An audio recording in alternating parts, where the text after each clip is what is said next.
Magandang gabi. Nandito ako sa truck stop guys sa Montreal. Yan. At yan ang sitwasyon. Yan guys. At ito naman ang truck natin. Yan.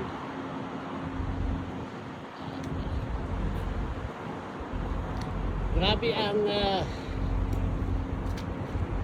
dulas ng madaling araw guys, kasi natutulog sana ako sa border ng New Brunswick at saka Quebec. Kaya lang ayon sa weather forecast, ngayong araw may freezing rain ang Quebec. So I decided guys, kasi meron pa akong oras, marami pa akong oras, na tumakbo hanggang dito para makaiwas sa freezing rain. But unfortunately, nang pagkalampas ko ng Quebec City, may black ice.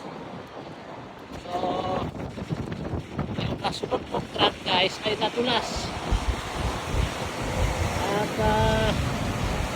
medyo gumiwang-giwang. Kaya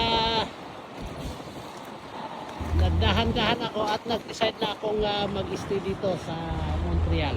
So ito yung dati naming resort. At ito ang sitwasyon dito guys. Kunti lang ang mga truck kasi nakabakasyon pa ang mga iba. Pati kumpanya guys, hindi masyadong naka-open ngayon. Malakas ang hangin, okay lang ang lamig, hindi masyadong malamig. Kaya lang nagsha-shower siya ng smoke. Yung mga kasama kong dalawa kagabi nandun nakaparada at nakakarga sila siguro ngayon.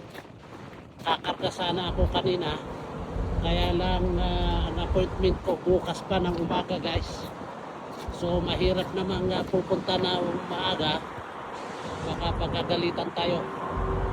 Mas mainam na yung nakatutok ka dito sa ganitong panahon guys, kasi hindi natin alam ang sitwasyon ng weather, kung maganda o hindi.